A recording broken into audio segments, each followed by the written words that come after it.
اللہم صلی علی سیدنا محمد صلی اللہ علیہ وسلم۔ پچھلے درس میں ہم نے برزخ میں مومن کا حال پڑھا تھا، آج برزخ میں کافر کی ذلت کا حال پڑھتے ہیں کہ جب کافر بندہ دنیا سے جانے اور آخرت کا رخ کرنے کو ہوتا ہے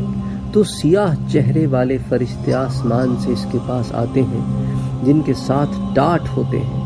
اور اس کے پاس اتنی دور تک بیٹھ جاتے ہیں جہاں تک اس کی نظر پہنچتی ہے۔ پھر ملک الموت تشریف لاتے ہیں حتیٰ کہ اس کے سر کے پاس بیٹھ جاتے ہیں، پھر کہتے ہیں کہ اے خبیث جان، اللہ کی ناراضگی کی طرف نکل۔ ملک الموت کا یہ فرمان سن کر روح اور اس کے جسم میں ادھر ادھر بھاگتی پھرتی ہے، لہذا ملک الموت اس کی روح کو جسم سے اس طرح نکالتے ہیں جیسے بوٹیاں بھننے کو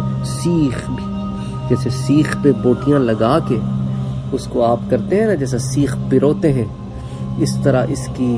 روح اس کے جسم سے نکالی جاتی ہے۔ اللہ اکبر، اللہ اکبر، اللہ محفوظ رکھے۔ پھر اس روح کو ملک الموت اپنے ہاتھ لے لیتے ہیں اور ان کے ہاتھ میں سے وہ فرشتے لے لیتے ہیں جو دور بیٹھے ہوتے ہیں۔ اللہ اکبر، وہ اس کو ٹاٹوں میں لپیٹ دیتے ہیں جو ان کے پاس ہوتی ہے، اور ان ٹاٹوں میں سے ایسی بدبو آتی ہے جیسے کسی بدترین سڑی ہوئی مردہ لاش میں سے آتی ہو۔ وہ فرشتے اسے لے کر آسمان کی طرف چڑھتے ہیں اور فرشتوں کی جس جماعت پر بھی پہنچتے ہیں وہ فرشتے اس روح کو کہتے ہیں کہ اے خبیث روح، تیرا برا ہو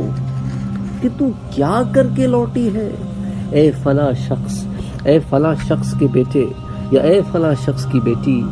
حتیٰ کہ اسے لے کر آسمان تک پہنچ جاتے ہیں، آسمان کا دروازہ کھولوانا چاہتے ہیں مگر اس کے لیے دروازہ نہیں کھولا جاتا۔ اور اللہ عز و جل نے اسی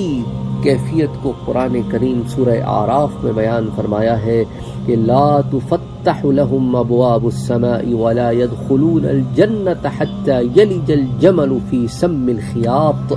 ان کے لیے آسمان کے دروازے نہیں کھولے جائیں گے، نہ وہ کبھی جنت میں داخل ہوں گے جب تک اونٹ سوئی کے ناکے میں نہ چلا جائے۔ یعنی اونٹ تو سوئی کے ناکے میں سے گزر ہی نہیں سکتا نا، ایک امپاسبل سی بات ہے۔ جس طرح اونٹ کا سوئی کے ناکے میں سے گزر جانا، سوئی کے سوراخ میں سے گزر جانا امپاسبل ہے، اسی طرح ان کا آسمانوں میں جانا اور جنتوں میں داخل ہونا امپاسبل ہے۔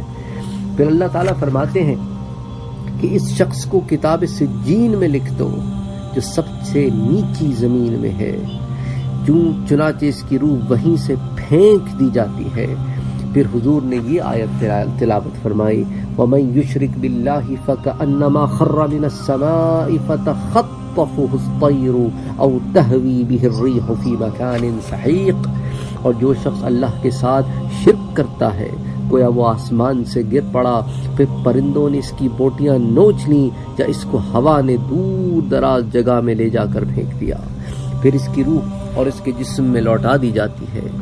اس کی روح اس کے جسم میں لوٹا دی جاتی ہے اور اس کے پاس دو فرشتے آتے ہیں اور اسے بٹھا کر پوچھتے ہیں کہ تیرا رب کون ہے؟ وہ کہتا ہے ہائے ہائے مجھے پتہ نہیں۔ پھر اس سے دریافت کرتے ہیں کہ تیرا دین کیا ہے؟ وہ کہتا ہے ہائے ہائے مجھے پتہ نہیں۔ پھر اس سے دریافت کہتے ہیں کہ یہ شخص کون ہے جو تمہارے اندر بھیجے گئے؟ وہ کہتا ہے ہائے ہائے مجھے پتہ نہیں۔ جب یہ سوال و جواب ہو چکے ہیں تو آسمان سے ایک منادی آواز آتی ہے کہ اس نے جھوٹ کہا، اس کے نیچے آگ بچھا دو اور اس کے لیے دوزخ کا دروازہ کھول دو۔ چنانچہ دوزخ کا دروازہ کھول دیا جاتا ہے اور دوزخ کی تپش اور سخت گرمی لو کی طرح آتی رہتی ہے اور قبر اس پر تنگ کر دی جاتی ہے، حتیٰ کہ اس کی پسلیاں آپس میں ایک دوسرے سے مل کر بالکل انٹرلاک ہو جاتی ہیں، اور اس کے پاس ایک شخص آتا ہے جو بالکل بدصورت ہوتا ہے اور برے کپڑے پہنے ہوئے ہوتے ہیں اور اس کے جسم سے بھی ایک غلیظ بری بدبو آ رہی ہوتی ہے۔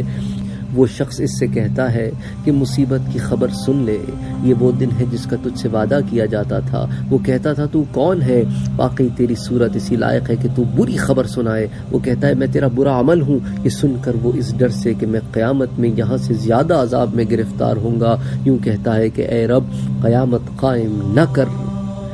اللہ اکبر، یعنی اس کو اپنے رب کی خبر ہے لیکن یہ اس کو مانتا نہ تھا، اور جس دین پر تھا اس کا بھی علم ہے اور حضور کی نبوت کا بھی علم ہے، لیکن عذاب سے بچنے کے لیے اپنے آپ کو نادان ظاہر کرتا تھا۔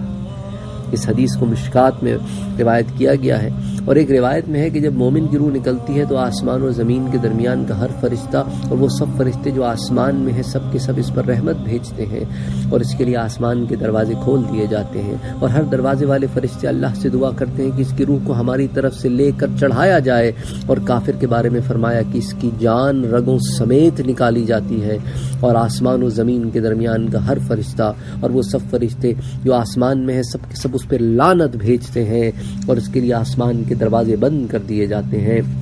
اور ہر دروازے والے اللہ سے دعا کرتے ہیں کہ اس کی روح کو ہماری طرف سے لے کر نہ چڑھایا جائے۔ اس کو بھی مشکات شریف میں بیان کیا گیا ہے۔ تو یہ کافر کا حال تھا، اس سجین میں لکھے جائیں گے، اور پہلے میں نے آپ کو پچھلے درس میں مومن کا حال بتایا جو علیین میں لکھے جائیں گے۔ تو خلاصہ کلام تو یہ ہے کہ اللہ تعالیٰ سے ہماری یہی دعا ہے کہ ہمیں مومن بنا اور محسن بنا، اور ہمیں صاحب ایمان رکھ اور باعمل بنا، اور اپنے پاس جب بلا تو ہم سے راضی ہو، اور ہمیں جنت الفردوس میں داخل فرما، اور بغیر حساب کتاب کے داخل فرما۔